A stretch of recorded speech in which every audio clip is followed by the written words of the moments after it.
Hello students, आज हम discuss करेंगे class 10 maths NCERT chapter 14 statistics. ये बहुत ही इजी चैप्टर है और इम्पॉर्टेंट भी है। तो चलिए देखते हैं यहाँ पर हमने किस तरह के क्वेश्चन सॉल्व करने हैं। सबसे पहले देखिए, ये हमारे पास एनसीईआरटी की बुक है। जो बेसिक फार्मूला है इसमें मीन निकालने का, सबसे पहला पार्ट इसमें आता है मीन कैसे फाइंड करते हैं। हम जानते हैं कि मीन का मतलब क्या होता है। The mean of observations, as we know, is the sum of the values of all the observations divided by the total number of observations, जो हम क्लास 9th में करते थे। टोटल वैल्यूज़ का सम divided by number of observations. वहाँ पर कम data होता था हमारे पास। यहाँ पर देखिए, हमारे पास अगर डाटा ज़्यादा है, जिसको आप ग्रुप्ड डाटा बोल सकते हो, तो उसके लिए मीन निकालने का फॉर्मूला थोड़ा सा मॉडिफाई हो जाता है। वहाँ पर हम ये वाला फॉर्मूला यूज़ करेंगे, जैसे यहाँ पे सामने हमारे पास दिख रहा है एक्स बार जिसे हम बोलते हैं मीन। टॉप वाला पार्ट देखिए क्या है, ये है sigma f i x i. Sigma f i x i, यहाँ पर एफ आई होता है फ्रीक्वेंसी और एक्स आई को बोला जाता है क्लास मार्क, ये भी मैं आपको बताऊँगी। और डिनोमिनेटर में है सिग्मा एफ आई। सिग्मा एफ आई का मतलब है जो भी फ्रीक्वेंसीज हैं उन सब का सम। एक ये छोटा सा सिंपल फार्मूला है, इसकी हेल्प से आप कोई भी क्वेश्चन सॉल्व कर सकते हो मीन फाइंड करने का। चलिए इस फॉर्मूले का अप्लाई करते हैं यहाँ पर एग्जाम्पल 1 में। अब देखिए हमारे पास फर्स्ट एग्जाम्पल है। क्वेश्चन क्या है हमारे पास, यहाँ पर आपको मीन दिया हुआ है, यहाँ पर आपको दिया हुआ है एक table. The marks obtained by 30 students of class 10th of a certain school in mathematics paper consisting of 100 marks are presented in the table below. Find the mean of the marks obtained by the students.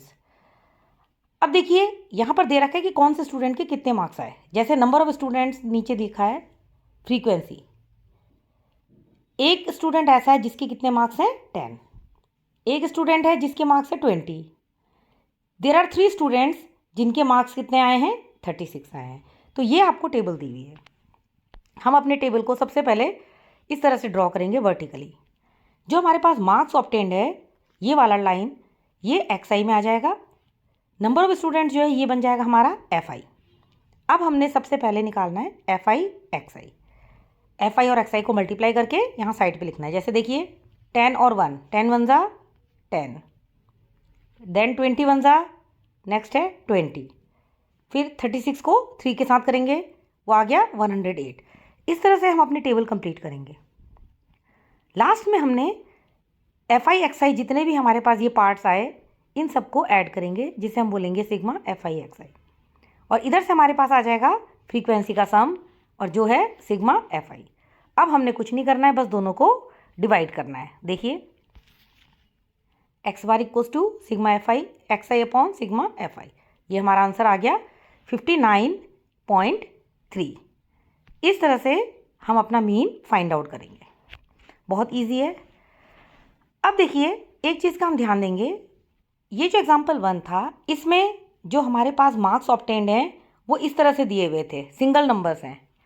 अब अगर हमारे पास कोई भी चीज़ marks obtained या कोई और question वो इस तरह से दिया हो, जैसे ये देखिए टेबल 14.2, यहाँ पर हमारे पास मार्क्स ऑब्टेन्ड जो है वो इस फॉर्म में दिया हुआ है। देखिए जैसे क्लास इंटरवल दे रखा है हमें 10 to 25, मतलब ये कह सकते हो आप 10 से लेके 25 मार्क्स वाले हमारे पास कितने स्टूडेंट्स हैं 2।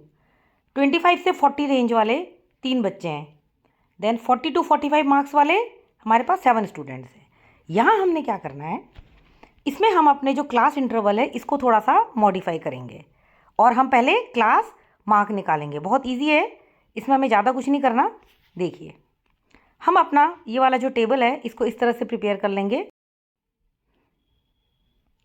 देखिए यहाँ पे हमें ज़्यादा कुछ नहीं करना है। सबसे पहले हम अपने टेबल को ऐसे वर्टिकली बना लेंगे। अब हम सबसे पहले इसमें निकालते हैं क्लास मार्क। क्लास मार्क क्या होता है, upper class limit plus lower class limit by 2।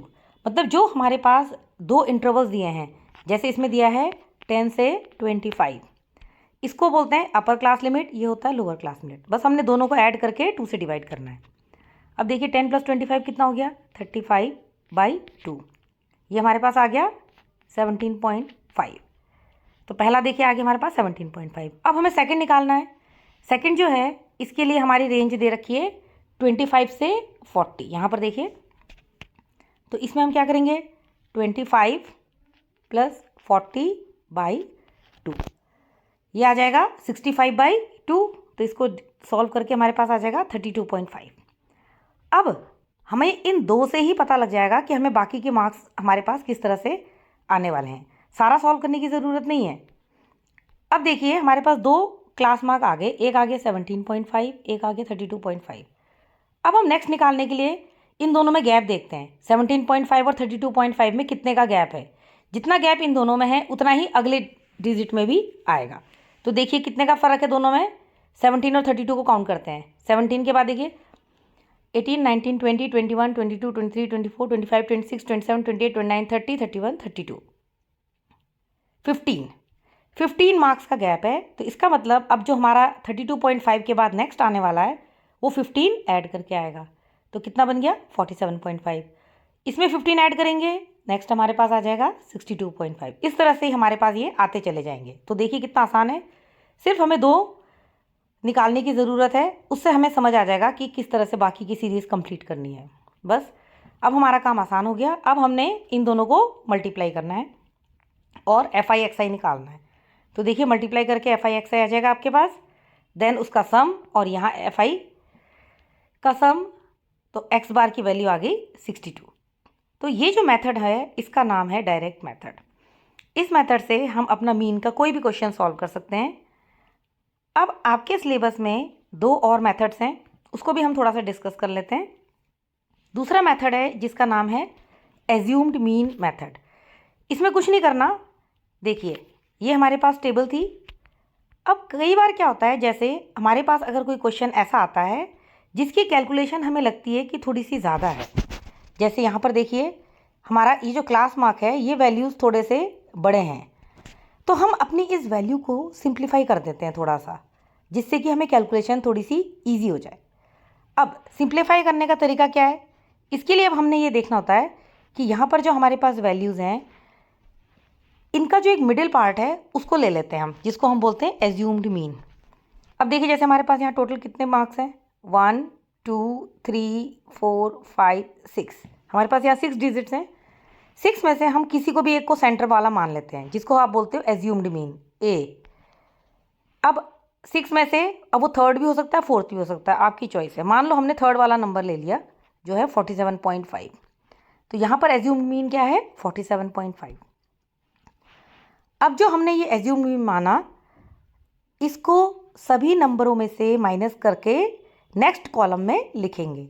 जैसे 17.5 में से माइनस किया 47.5, कितना आया हमारे पास 30 और नेगेटिव में आएगा, तो ये हमने इसके आगे वाले टेबल में लिख दिया, ये बन गया -30।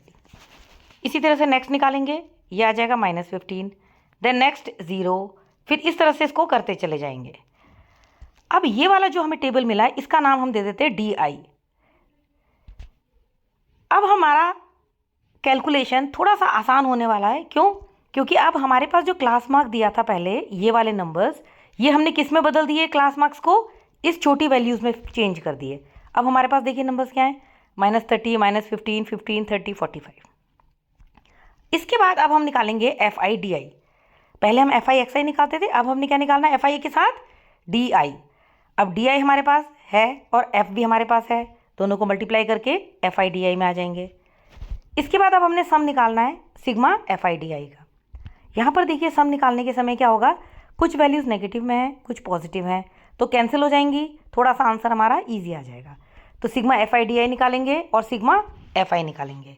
बस अब हमने अपना जो फॉर्मूला था मीन वाला उसी को यूज़ करना है। जैसे हमारे पास मीन था, जो डायरेक्ट मेथड में क्या था, x bar equals to sigma FI/XI upon sigma FI। यहाँ पे हम एज्यूम्ड मीन जो लेते हैं पहले उसको लिख लेंगे, A plus assumed mean add कर देंगे साथ में, बाकी का फॉर्मूला D वाला लगाएंगे, मतलब sigma FI/DI upon sigma FI। ये हमारे पास x बार हो गया, मीन आ गया। तो इस तरह से हम अपने क्वेश्चन को कर सकते हैं। लेकिन अगर आपको कन्फ्यूजन है तो आप डायरेक्ट मेथड से सॉल्व कीजिए। अब इसी में थोड़ा सा और अगर हमने चेंज कर दिया तो एक और फॉर्मूला बन जाता है जिसको बोला जाता है स्टेप डेविएशन मेथड। अब स्टेप डेविएशन मेथड में क्या होता है, हमारी कैलकुलेशन इससे भी थोड़ी आसान हो जाती है। अब देखिए,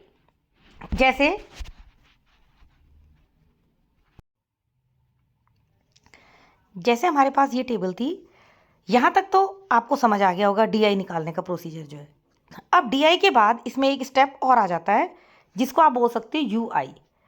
इसको हम क्या करते हैं, जो हमारे पास यहाँ पर DI की वैल्यूज़ आई, देखिए ध्यान से, इन सबको अगर हम किसी एक नंबर से डिवाइड करें तो हमारा नंबर और थोड़ा सा स्मॉलर आ जाएगा।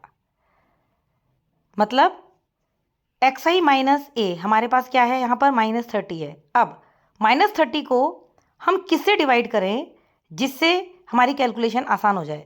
देखिए ये 15 के मल्टीपल्स हैं। इसका मतलब अगर हम अपना h ले लेते हैं 15 और हर नंबर को 15 से डिवाइड करते जाते हैं तो हमारा एक स्मॉलर नंबर आ जाएगा। -30 को 15 से करेंगे, ये आ गया -2। -15 को 15 से करेंगे -1। 0 को करेंगे 0। इस तरह से देखिए, अब हमारा जो DI था इसको हमने और स्मॉलर नंबर में रिड्यूस कर लिया जिसका हमने नाम दे दिया UI। तो हमने क्या किया, जो DI वाला नंबर है उसको एक कॉमन नंबर से डिवाइड कर दिया सभी को। तो देखिए अब हमें कितने स्मॉलर नंबर मिल गए, -2, -1, 0, इस तरह से। अब हमने अपनी फ्रीक्वेंसी को किसके साथ मल्टीप्लाई करना है, ये जो हमारे पास UI आया इसके साथ। फ्रीक्वेंसी और UI इन दोनों को करेंगे, मतलब हमें क्या मिलेगा, FI UI। देखिए हमारे पास FI UI आ गया, कितने छोटे छोटे नंबर्स आए हैं। अब इनको ऐड कर देंगे तो सिग्मा UI FI UI देखिए कितना है हमारे पास 29 और सिग्मा F कितना है 30। अब इससे हमारे पास क्या आ जाएगा, U बार हो गया sigma FI UI upon sigma FI। अब हमारे पास U बार आ गया है। अब हमने अपना स्टेप डेविएशन वाला फॉर्मूला लगाना है। देखिए उसके लिए हमें बहुत ज़्यादा परेशान होने की ज़रूरत नहीं है, बहुत ही आसान है। अब हमारा जो x बार आएगा वो क्या आएगा, पहले जो हमने एज्यूम मीन लिया प्लस जो सिग्मा FI UI आएगा वो लिखना है, नीचे सिग्मा FI है, ये तो आना ही आना है। इसको साथ में मल्टीप्लाई कर देंगे, किसके साथ, इस पूरे टर्म को हम मल्टीप्लाई कर देंगे h के साथ, क्योंकि h हमने एक कॉमन नंबर लिया था जिसे क्लास साइज भी बोला जाता है।